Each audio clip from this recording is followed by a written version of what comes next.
And I am the founder of an organization called Stubby's Heroes. How many of you have had dogs? Any chows, Rottweilers, any German Shepherds, Pit Bulls? A lot of Pit Bulls, right? Okay, so do you guys know what BSL is then? Okay, breed specific legislation is right on the cover of your handout. And basically those are laws where your chows and your pit bulls and your German shepherds might be illegal, okay? Anyone know why they would probably be illegal? Because of media. That's in here, yep. Because of the media, but really the media doesn't just pick up on these dogs. We're going to talk about a few things today. We're going to talk about what BSL is, breed-specific legislation. We'll talk about who is affected, and we'll talk about what we can do to stop it, okay? I'll tell you a little bit about the organization, Stubby's Heroes.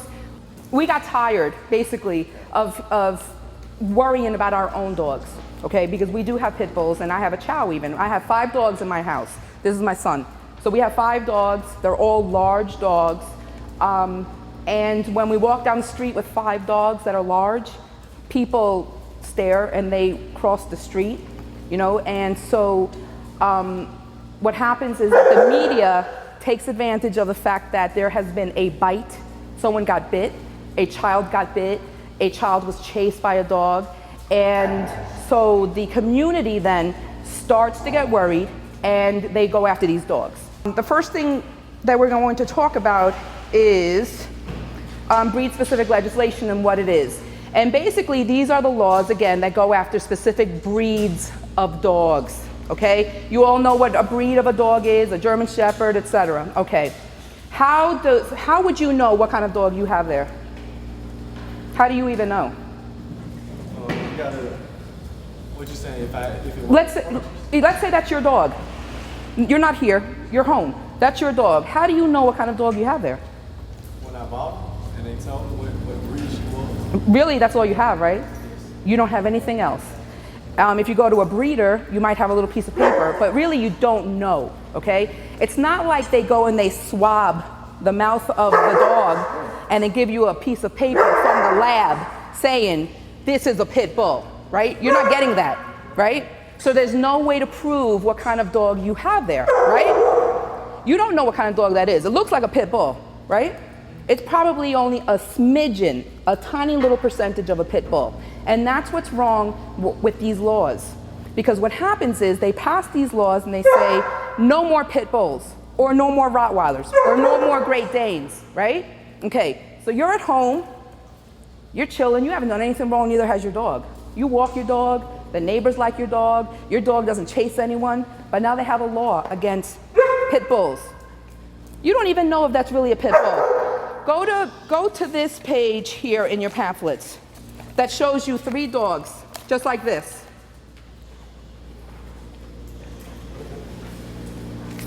On the bottom it says page 17. Go to page 17.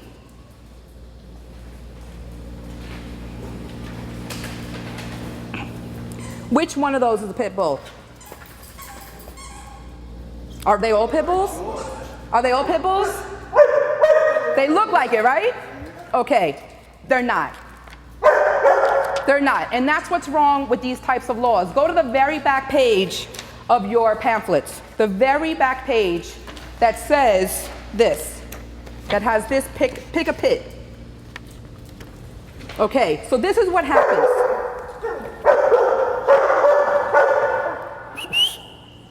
What happens is animal control or whoever is in charge of finding the pit bulls, let's say, they have a description, muscular, stocky, 50 to 70 pounds. Now, doesn't that match any one of these dogs? Can't any dog be a pit bull? Okay, that's what's wrong with these laws. If you look at these photos, 9 times out of 10, you're gonna say, they all look like pit bulls to me. There's even one that looks like this dog right here in there. If you look at the bottom, right, by the numbers of the dogs, it's going to tell you the percentages, like the top, where it says significant traces. Significant traces means a lot of pit bull. Significant traces, a lot of Great Dane, a lot of let's say Rottweiler, you're gonna see when you look at the number, and you don't have to do all of it now, go back, you know, when you're chilling later, look at number 1 and look up to see what number 1 is. Number one is boxer and bulldog. That's not even a pit bull.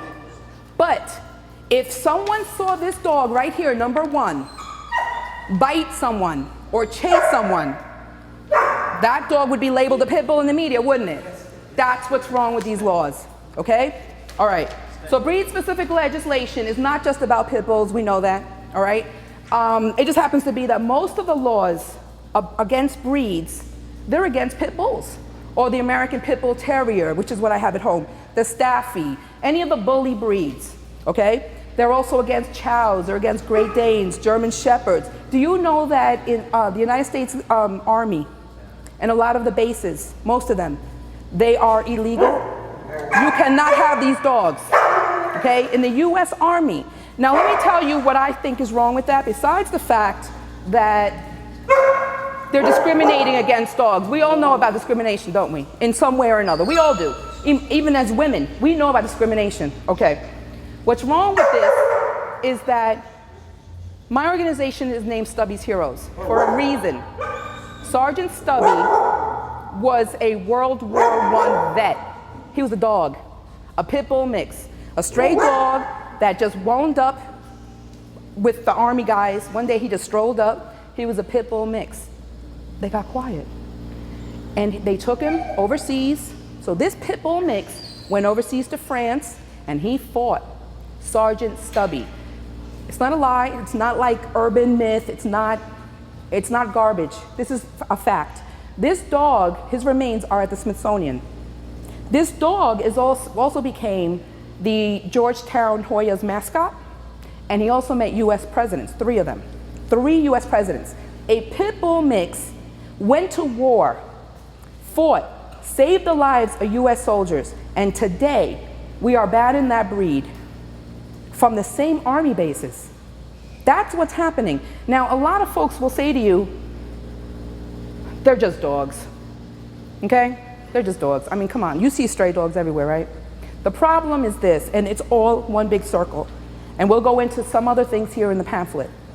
Where you have stray dogs, where you have dogs that are roaming, where you've got dogs that are chained, where you've got backyard breeders spitting out litter after litter, we all know them, litter after litter after litter for a few bucks, you have serious social issues, okay?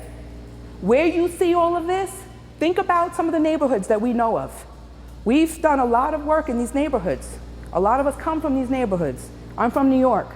You know, I've seen a lot of stuff out there. Where you see all these chained dogs, these roaming dogs, these fighters, these dogs just fending for themselves, you also have a lack of school books in the schools. You also have women that can't walk the streets at night, and you have more liquor stores than you have schools, okay? So if somebody ever says to you, they're just dogs, they're just roaming the streets, I want you to step back and really look at your community. I want you to really think about that, because where you have hungry dogs, you have hungry people. They go hand in hand, all right? You're gonna start to look at things very differently from being in this program, from having people come here. We don't get paid for this. We're here because we want you to succeed. Why do we want you to succeed? What do I care about you, right? I don't even know you. I don't know these dogs. Because we need more of you out here making a difference. That's why. You were chosen for this program for a reason. There's another program in Gwinnett County, just like this one. Very successful. Everyone talks about that program out of this state. All of a sudden now there's a Fulton County program. You know how many people are talking about this program? You know how many people know about you guys? You don't even know about it, do you? You have people that have seen, who was the one that had the dog and was kissing it like this really close up? Okay, look at that, see? When you are a part of this program and you are the first ones, people are watching, they want to see what you're going to do with these dogs. This is an opportunity for y'all to leave and do something. Maybe some of y'all never even thought about working with dogs. Maybe you've always had dogs. Maybe dogs always followed you. There's a reason that everything takes place. I'll give you an example. I hated pit bulls. Hated them when I lived in New York. Did not want them. I thought they needed to be killed. Today I do everything. Every single day while I'm awake, all I think about is saving these dogs. Okay? So, with that in mind, let's go back to breed-specific legislation. We have a serious issue. The problem, like I said, is that it's not just about dogs, and it's not just about banning dogs, and it's not, because every time that you hear in the media that somebody was bitten by a dog, they're gonna call it a pit bull. Guess what happens? They're impacting people that never even did anything wrong. So let's say that they decided, it wouldn't happen. It wouldn't happen, trust me. But let's say they decided in Fulton County that no more pit bulls are allowed. Some of these dogs right here would be probably euthanized, okay? They would be euthanized. They would not be in this program.